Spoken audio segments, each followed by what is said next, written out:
Hello, Kathleen fans! Dr. Ivy, may booking, no? At saka revelation sa Kathleen, mga kasambreros. Si Ma'am Catherine may pa-flying kiss. Last day na ng taping ng kanilang Someone Someday. Tapos, si Ma'am Catherine ang tinanghal na reyna ngayong 20. Kung pa yung pinaka box office queen na may pinakamataas na sahod sa mga babaeng artista, mga kasambreros. Yan at marami pang iba. So, yun po mga kasambreros. Uunahin ko ito. Alam niyo, nagulat din ako dito. Kaya siguro unahin na natin tong main item natin. Nagulat ako dito kay Dr. Ivy Teo kasi na makita ko itong video ni Sir Alden kasi 'di ba dati nung time 2023 2024 2023 2024 no, na birthday ni Ma'am Kath, mga kasambreros, last year. Ay, di ba pumunta rin si Alden, of course, tapos si Doc Ivy Teo. Kanina ko lang nakita at na-focus itong si Sir Alden ay di ba sobrang close din ito kay Dr. Ivy, di ba? Although si Alden ay alaga siya ni Dr. Vicky Bello, si Sir Alden mismo ay close na close kay Doc Ivy. So alam na natin, no, nagpa-black screening nga si Doc Ivy dati sa Hello Love Again, no? So maraming yung connection ng dalawang ito ay masyadong close din po, mga kasambreros. Kung closeness lang pag-uusapan ni na Alden at siya ni Doc Ivy Teo. And of course ni Ma'am Catherine, kasi nga si Ma'am Catherine ay alagang baby, no, ni Doc Ivy. Si Alden naman ay Dr. Vicky Bello.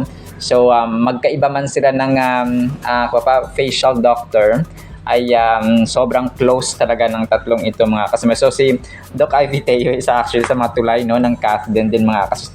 Nagulat ako dito kasi kasi di ba yung sa birthday ni Kath, talagang wala pa akong kamuwang-muwang nun kung sino yung mga umaattend maliban sa kay Ma'am Catherine, kay Alden, kina May Intrata, kina Kakay, no, yung cast ba ng Hello Love Goodbye. So yun yung parang aware ako at that time kasi hindi ko pa gaanong kilala si Doc Ivy Teo.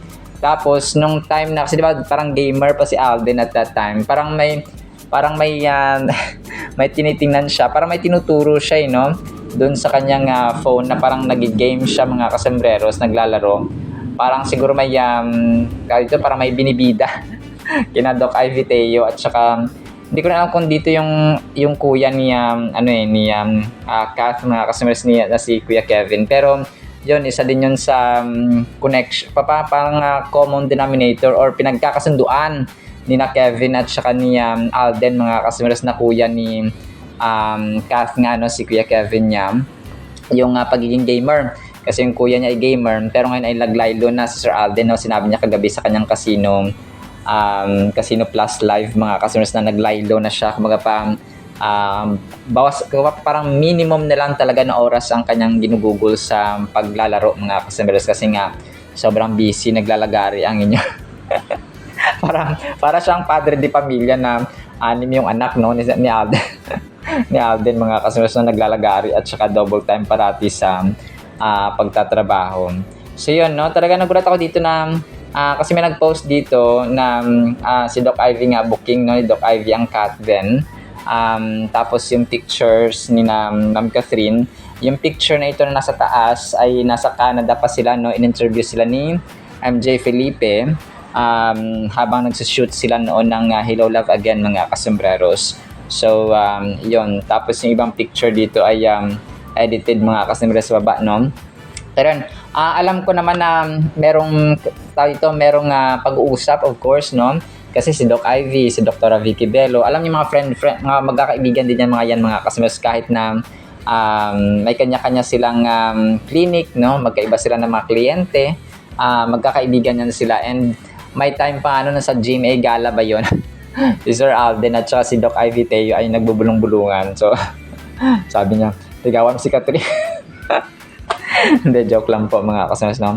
Pinapatawa ko lang po kayo. So si Doc Ivy Teo, isa ito sa tulay talaga ng Kathleen, mga kasambreros.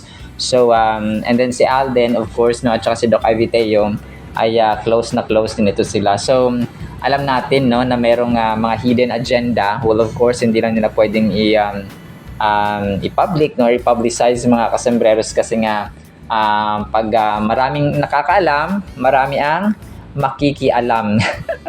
So, ganyan nga sabi ni Yumi Jane Katog. So, mas private, mas peaceful mga kasembreros, at saka mas tawag dito, mas mapayapa ang kanilang pag-uusap mga kasembreros. Kung kaya tayo ay team panatag lamang sa Kathden mga kasembreros, kasi marami silang mga tulay-tulay. Si Julia Montes andyan pa, no, na sobrang close ng Kathden pareho mga kasembreros. And then ito, so last day na ng taping. Salamat naman ng Someone Someday mga kasembreros. So makakapagpahinga at saka makapag-enjoy si attorney mga kasembreros sa kanyang Christmas vacation. So nagkaroon sila ng picture taking, no? Parang wala na nga yata rito si James Reid mga kasembreros sa pictures na ito mga kasembreros. So parang ito yung mga nasa production team nila. Wala ngang mga artista dito na wala akong kilala sa ito mga kasembreros. So sorry po. Pero ito po yung bumubuo, no, ng production mga kasembreros, of course, ng Dream Escape at ng ABS-CBN sa Someone Someday ni James Reid. So parang tinapos nila to, no, kasi December 18. So tinapos na nila para makakapagpahinga sila sa Pasko mga kasembreros. So last day ng taping. So mabilis lang, no? Mabilis lang pala yung series mga kasembreros ng kanilang Someone Someday mga kasembreros. So sana mabilis din matapos sana matapos din agad mga kasembreros, no? Sana mga 1 buwan lang or 2 months, no, ganon mga kasembreros, na matatapos yung kanilang series. Hindi ko alam, baka Netflix lang din, no? Sa Netflix or sa hindi ko rin alam kung kukuha sila ng frequency or ng airtime sa ibang station mga kasos, kasi wala namang sinabi, no, na makikipag-collaborate sila, for example, sa GMA Pictures or GMA Network. Walang sinabi. So basta ito lang, no, parang pinuduce na ng Dream Escape at ng ABS-CBN mga kasembreros. So yun po. And yun, marami ang bumubuo sa kanilang set mga kasembreros. And then ito, next item natin mga kasembreros. Umusbong na naman ito, itong kay Mayor Mark Alcala mga kasembreros na issue. Pero parang ano siya, parang yung tono dito is posted ito ng Filipino teleseries, no, sa 2 days ago ito. They say Catherine moved on first. They say Catherine Bernardo is currently dating Mark Alcala. Since they have a free day today, can they post pictures? Ito parang hinahamon niya na patunayan nila na may Mayor Mark Alcala, no? So ito po ay medyo nagustuhan ko, no? Sabi, since I have free day today, can they post pictures of Catherine Bernardo and Mark Alcala, on a date or at least somewhere together on the comment section. We even accept shadows as evidence. If has to come to that, I want proof, guys. Not all the time Mark this, Mark that, and you can't even provide even a selfie or of them together, Funda. The whole of this year has been Mark this, Catherine that hindi ko maintindihan, sorry. I love gossiping but I don't even have a picture of them together. So yun pa. Tapos yun, parang pinagtatanggol niya dito na walang Mayor Mark Alcala din, na isang katang isip lamang itong si Mayor Mark Alcala mga kasembreros, no? At saka Ma'am Catherine. And yun nga, no, kahit yung mga taga Lucena, no, na-post na natin ito ng maraming beses na yung mga taga Lucena ay sabi nila, maniniwala lang kami kung dadalhin at ipapakita ni Mayor Mark Alcala si Catherine kapag isasama siya kapag nanonood ng basketball or may mga public na mga ceremonies mga kasembreros, si Mayor Mark Alcala nila sa Lucena City. So habang wala at saka hanggat wala, kasi wala naman talaga, ay hindi sila maniniwala mga kasembreros. And so do we, no, hindi tayo maniniwala mga kasembreros. And then ito, pasabog talaga ito si Phenomenal Box Office Cinema Queen, kasi siya pala yung pinaka mataas na sahod, no, na binabayad mga kasembreros ngayong 2020s. So sa babae na mga actress mga kasembreros sa ngayon, tali to, parang inisip nga rin si Marian Rivera pero hindi pala, no. So yun po, no, talagang Dati 1920s no nagsimula, grabe. 1920s, 1930s, 1940s, 1950s. Parang 1950s na lang yung nakilala natin dito na si Ma'am Gloria Romero na pumanaw ng mga kasembreros. Si 1960s, Amalia Fuentes. 1970s, Susan Roses. 1980s, si Nora Honor na pumanaw na rin po. 1990s, Sharon Cuneta. 2000s, Chris Aquino. 2010s, si Ma'am Bea Alonzo. Tapos sa 2020s nga ay si Ma'am Catherine Bernardo. So hindi ko alam kung sino sa lalaki, pero I'm hoping and I'm very positive na si Sir Alden din po ang highest paid actor no sa ngayon mga kasombrero sa Philippine showbiz history. So sana maglabas din ng Philippine history or Pinoy history ng mga listahan ng mga highest paid actor from 1920s hanggang present mga kasembreros no, para pagtatambal na naman natin sila. So sila lang naman talaga ang nagbabanggaan na dalawa mga kasombrero sa ICAF din. Si Ma'am Catherine ang phenomenal box office cinema queen, si Alden ang phenomenal box office cinema king, si Ma'am Catherine ang takilya queen ng PMPC, tapos Sir Alden naman ang takilya king ng PMPC no. Number 1 endorser sa mga babae na mga actress si Ma'am Catherine, number 1 endorser sa lalaki si Sir Alden. Tapos nung bench fashion show sila rin yung ginawang front faces no, talagang pareho silang single. Tapos parang alam niyo yun, parang reciprocal silang dalawa mga kasembreros, and ini-enjoy lang nila yung kanilang singleness ngayon. Mga kasembreros, hanggat walang umaamin ay walang magi-give up no, walang bibitiw. Kapit lang at saka team panatag ang CAF din mga kasembreros. Wala rin si Mayor Mark Alcala, kiss na si Daniel Padilla. So sino na natitira? Ginawang rhythm no, mga kasembreros. And then ito, so ang mga tao talaga ang ano ng isip nila no, ang lilikot ng isip nila. Nag-share sila ng picture ni Ma'am Catherine, tapos yung Dankay nga mga kasembreros no, sina Daniel Padilla at Kyla Estrada, mapalad ang malapad. Ay naku po. Ang ini-issue kasi na dito yung noo ni grabe talaga itong mga taong to. Naging sentro to ng grabe no. Sana yung mundo, yung yung social media, gawin nating friendly environment ba, at saka environment of kindness. Kung gawin nating niche no, yung parang lugar siya ng friendliness, kindness, no, positivism, at saka love mga kasusano, lalong-lalo na Pasko ngayon. Tapos ang mga taong ito ay talagang kung ano na napapansin nila mga kasembreros, para lang may pintas sa tao no. And hindi naman siguro manhid si Ma'am Kyla Estrada sa mga sa mga bashers mga kasembreros pero yun, talagang kailangan nilang deadmahin na lang para magpatuloy sa kanilang trabaho without affecting their mental health mga kasembreros and social life no. Kasi ano lang yan kahit na mga words yan mga kasembreros, nakakaukit yan minsan ng sakit no, at saka sugat sa mga taong nakaka-receive ng ganoon. Tapos yun, hayaan nyo makaka-move on din yung mga taong yan kapag nagtagal na sila mga kasembreros. Pero sana no, papakasalan na hanggang simbahan na sila mga kasembreros, at wag lang good time na relationship no. Medyo duda talaga ako ba. Medyo duda ako mga kasas, pero hoping na sana ay magseryoso na no si Sir Daniel Padilla. And then ito, yung flying kiss no, nasabi natin mga kasembreros ni Ma'am Catherine doon sa kanilang Christmas party sa may ABS-CBN niya mga kasembreros, kung saan dito ay naka-blue na siya yung damit ni na Love, Joy, Hope mga kasembreros.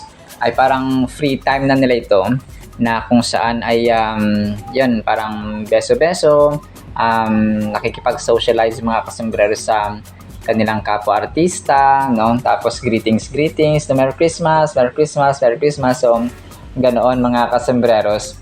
So nag-flying kiss at saka ang kulit-kulit ni attorney dito mga kasembreros tapos yun, nagipag-usap na siya dyan si Luis Manzano, si Martin Rivera, And then ang sina Jong Hilario, and yon si Sir Gary Valenciano na hinag ni Ma'am Catherine, mga kasembreros. So si Ann Curtis talaga talagang ay nako po, kalog-kalog dito si Ma'am Ann Curtis. Talagang kinakarir niya yung pagkakanta sa likod, oh. Grabe si Ma'am Curtis kahit wala sa tono. Parang siya rin yata yung artista na gusto maging singer, tapos kumanta sa Araneta, tapos napuno ang Araneta, mga kasembreros, no? At maraming gustong maraming gustong makinig sa kanyang boses, kahit na alam mo yon, kasi nakakatuwa siya na hindi nakakairita. Ang nairita lang yata sa kanya si Vice Ganda, mga kasembreros. Parang asot pusa ang dalawang ito. And parang one time nag-live siya sa TikTok, tapos parang first time niya nag-live sa TikTok, mga kasembreros. Di ba pag first time mo parang natutuwa ka, marami nagsisend ng mga emoji na mga title, na mga gifts, tapos yon, parang sabi niya, nakakatuwa naman dito. Sabi niya, ang cute na ni Ma'am Ann Curtis, mga kasembreros. And si Ma'am Ann Curtis kasi best friend dito sila ni Ma'am Catherine, no? Siya yung naging daan na nagkaroon ng Madame Tussauds wax figure, si attorney, mga kasembreros. So sa kanya pinasa ni Ann Curtis, no? Yung kanyang wax figure, mga kasembreros, na pinagawan ng Madame Tussauds sa Hong Kong, mga kasembreros. And then ito, yung CDO nag-post 5 hours ago. Nag-post siya, no? Kasama of course, yung video ni Sir Alden. Sabi dito ng CDO ay siksik sa juicy sarap at beefy linamnam ang CDO homestyle corned beef. Kaya every bite feels like home. Try mo na. So, ganon, mga kasembreros. Tapos yung video ni Sir Alden, of course, na kumakain, no? At saka ninanamnam yung CDO, mga kasembreros, na homestyle corned beef, na kung saan ay hindi ako, parang bihira ako kasi mag-ano ng ganito, no? Ng tawag dito ng Carne Norte, mga kasembreros, or corned beef. Sardinas lang kami. Ganon, mga. And then ito, natutuwa ako dito sa caption ng yung kinasal si Ma'am Catherine at Sir Alden sa Hello Love Again niya, Arlinda Cabug, no? 5 hours ago, sabi niya, married, sabi niya, hindi, yung pinakauna niyang caption, na-recognize siya ng Facebook, no? Pero yung pinaka-caption niya sa baba kay kina Sir Alden at Ma'am Kat, sabi niya, married for a lifetime. So, kinasal na daw, na panghabang buhay na, no? Talagang tinutuon na yung kasalan, mga kasembreros, ng Kat din. So, mangyayari yan, Ma'am Arlinda. Huwag ka mag-alala, no? Talagang, let's just be patient sa tamang panahon ni Soiti at saka ni Morena. So, ganon. And sabi nito kasi, Facebook recognized me for starting engaging conversations and producing inspiring content among my audience and peers. So, ito po ay parang recognition, no, ni Meta, mga kasembreros, sa isang content creator. So, parang yung parang Captain fan din ito si tawag dito, si Arlinda Cabug, mga kasembreros. Nakita ko rin yung iba niyang posts na siya po ay maka-Captain din po. So, dumadami yung mga Captainatics, mga kasembreros, no? Sobrang nakakatuwa lang. And then ito, maybe last item natin ito, mga kasembreros. Daily Showbiz 15 hours ago by Daily Showbiz PH. OG Diaz binuking ang madalas na pagkikita ni Daniel Padilla at Catherine Bernardo. Nagkabalikan na. So, nahuli yata ito sa balita, mga kasembreros. This was the time na bago yata yung Christmas party last year, 2024 pa, na mga issue, mga kasembreros, no? Pero ngayon nga, hindi ko lang alam kung bakit nila ito pinapost na tagal-tagal na neto, mga kasembreros, na nagkabalikan na daw yung Kathniel. Tapos sabi nito, nagkabalikan na kami. Nagkabalikan si Kyla Estrada nga ang parati niyang kasama na ngayon, tapos sasabihin nagkabalikan. Nakakatuwa, no? Nakakatuwa na nakakainis medyo ang joke na ito, mga kasembreros. So, hindi ko lang kung bakit ganito, no? Parang ay, nako po. Parang nahuli siya sa balita, mga kasembreros, no? Ito, nag-post na ito, pero hayaan na natin.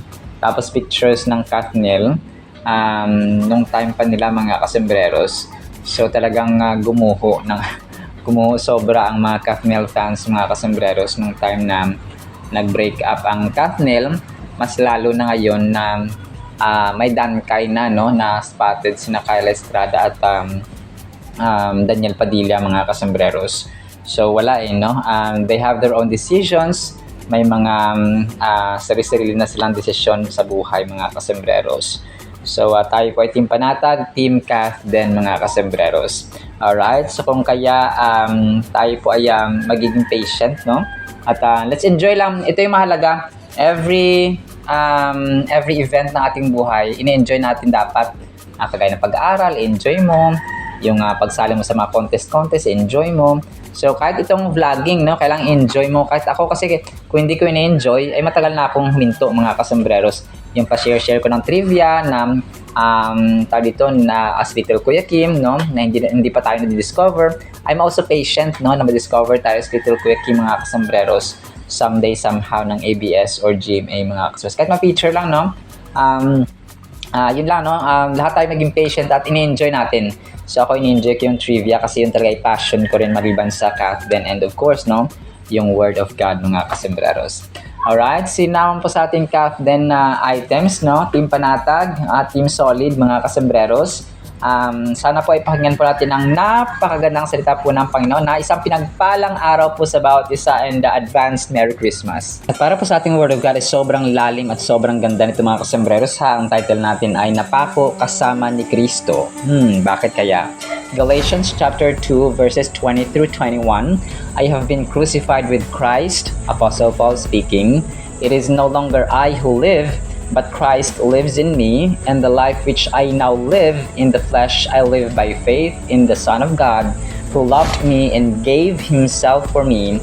I do not set aside the grace of God, for if righteousness comes through the law, then Christ died in vain. So, napakaganda ito, mga kasembreros, kasi it talks about transformation. Hindi lang siya transformation, but great transformation, mga kasembreros. Pagbabago ba? Hindi pagbabago ng religion, hindi pagbabago ng ibang sekta, mga kasembreros, kundi pagbabago ng buhay, no? Transformed life, mga kasembreros, or changed life ang atin pong tinutukoy dito. And sinabi ni Apostol Pablo na napako na ako, no, I have been crucified with Christ. Kumaga pa, and yung lahat ng makasalanan, tayo, mga kasembreros, bilang mga tao, di ba, makasalanan tayo, so tayo dapat yung napako dun sa krus. Pero dahil sa labis na pagmamahal at pagsinta at pag-ibig ng Diyos sa atin, ay ang kanyang sariling anak ang kanyang ginawang pambayad, na dapat sana ay tayo, no, ang kumaga pa ang nagbayad at napako dun sa krus. Pero sinabi dito ni Apostol Pablo na kapag tayo ay napako, no, hindi naman literal na napako, mga kasembreros, ha, kapag tayo po ay nakilala kay Kristo, sumunod kay Kristo, nagbasa tayo ng kanyang salita, sinunod natin yung kanyang mga turo sa Biblia, at ina-apply natin sa ating buhay, ay nagkakaroon tayo ng pagbabago ng buhay. So, ang una kasing babaguhin dito ng Panginoon ay ang ating paniniwala, yung ating belief, mga kasembreros, ang ating pananampalataya, and of course, no, kasama na dun yung ating mindset, yung ating thinking, yung ating isip, mga kasembreros. So, kapag ang mind natin ay punong-puno ng salita ng Panginoon, napuno yan ng salita ng word sa Biblia, mga kasembreros, magkakaroon yan ng kaalaman, because the Spirit of God will give us wisdom, no, will give us guidance, will give us instruction. So from that point ay magkakaroon tayo ng renewed life or changed life, mga kasembreros, binago na buhay ng Panginoon, mga kasembreros. Sabi na, I have been crucified with Christ, no, napako ako kasama ni Kristo. Although hindi naman siya talaga napako, mga kasembreros, ang ibig sabihin na nito ay parang in essence, no, ay parang napako na rin siya kasama si Kristo, because he was serving the Lord Jesus Christ. So his master was Jesus Christ, ay pinako sa krus. So in essence ay gusto na rin mapako sana doon, mga kasembreros, but he was not worthy, only Jesus Christ. So sinabi niya ito parang metaphor, tapos in great essence and significance ba, mga kasembreros. It is no longer I who live, but Christ lives in me. So ito yung pinagkaiba ng buhay na may Kristo. Okay? May Kristo sa pamilya, may Kristo sa puso, sa isipan, sa buhay in general. kasi nagkakaroon ng kanyang spirito, ng bunga ng kanyang Holy Spirit, mga kasembreros, no? Ang bunga ng kanyang espiritu ay love, joy, peace, patience, kindness, gentleness, fruitfulness, faithfulness, goodness, and self-control, mga kasombrero. So, yung siyam na ito ay nakita dapat sa atin when Christ lives in us. Kapag ang isang pamilya na may Kristo sa loob ng tahanan, nagiging sentro ang pag-ibig, nagiging sentro ang pag-uunawaan, nagiging sentro ang pagpapakumbaba, nagiging sentro ang pagpapatawad. Pansin natin yung mga walang Kristo, na walang Jesus Christ sa loob ng tahanan.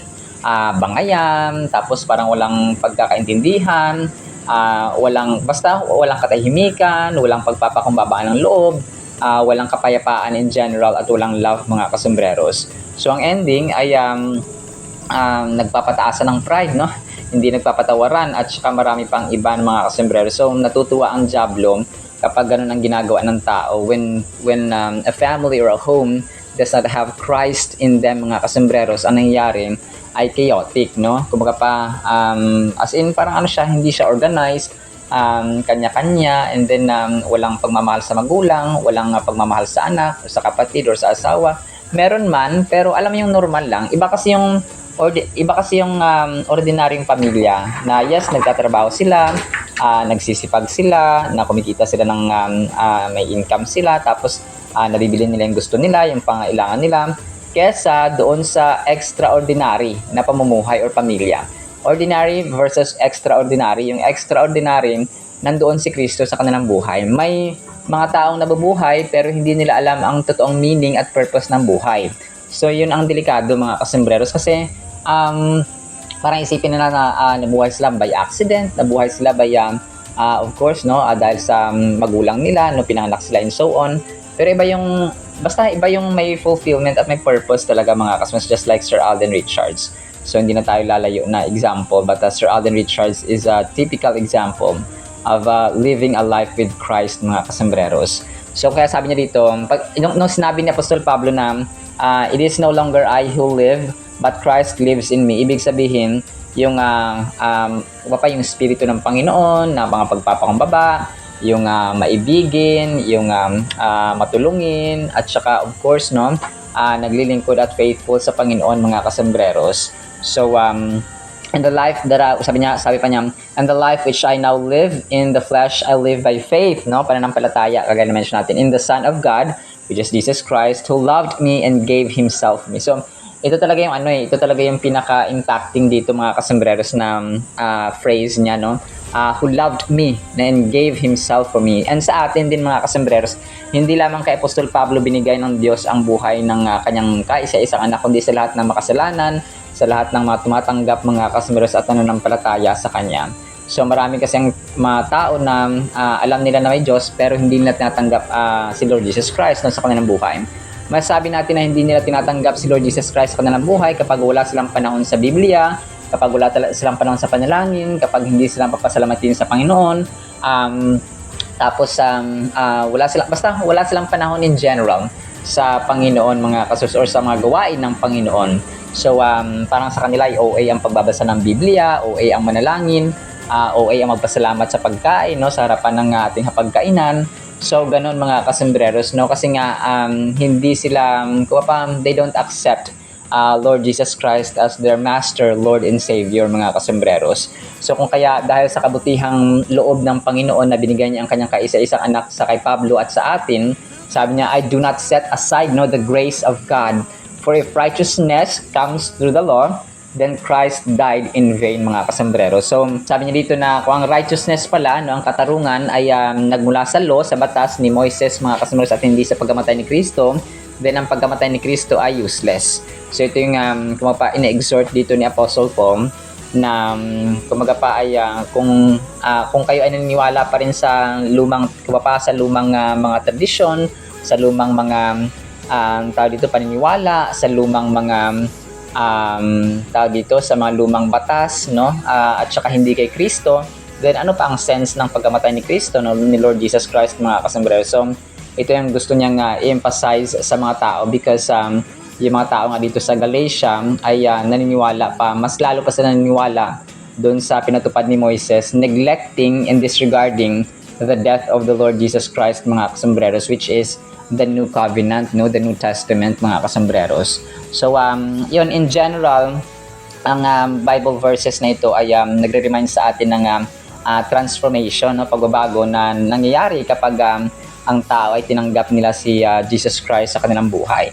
So kapag pinili natin na sumunod kay Lord Jesus Christ, we are called to die to our old selves, our sinful nature, and allow Christ to reign in us. Now, this means letting go of our own desires, ambitions, and selfish ways, and instead aligning our thoughts, actions, and attitudes with those of Christ. Now, it symbolizes a spiritual rebirth, no, parang pinanak tayo muli, mga kasembrero, sa Espiritu, and a deep commitment to living a life that reflects the love, grace, and teachings of Jesus. So, maano mo kasi madi-differentiate mo, mga kasembrero, agad-agad, makikilala mo ang taong the way they speak, no, the way they act, the way they treat other people, no, paano na itrato ang kanilang magulang, asawa, anak, kapatid, and so on. Kung sila po ay may Kristo or wala, no, ganun po siya, mga kasombreros. So parang sa pananalita pa lang, Christian to. Sa pagrespeto pa lang sa magulang, no, sa kapatid, asawa. So malalaman mo na, Christian to, ganito to. So ganun siya, mga kasombreros. So kung kaya it's really important na magbasa po talaga tayo ng salita ng Panginoon, kasi ito lamang po ang pinaka-importanting bagay sa buong mundo, yung ating pananampalataya kay Kristo. Because if we have faith in Christ, mas mamahalin natin ang ating kapatid, asawa, magulang, anak, and so on, mga kasembreros. Kung paano nag-iiba yung ating pananaw at saka paniniwala at buhay in general, mga kasembreros. So maganda actually yung magkaroon tayo ng sense of purpose sa buhay by having faith in the Lord Jesus Christ, accept Him as the Lord and Savior ng ating buhay, pamilya, at tahanan. Alright, salamat sa ating Word of God, ha? Pagpalain po tayo ng pag-ibig, pananampalataya, pag-asa, no? At saka mindset of transformed life, mga kasembreros, through our Lord Jesus Christ, who died for our sins and gave Himself for us. In Jesus' mighty name we pray, amen and amen. See you sa next segment, mga kasembreros, and paalam po.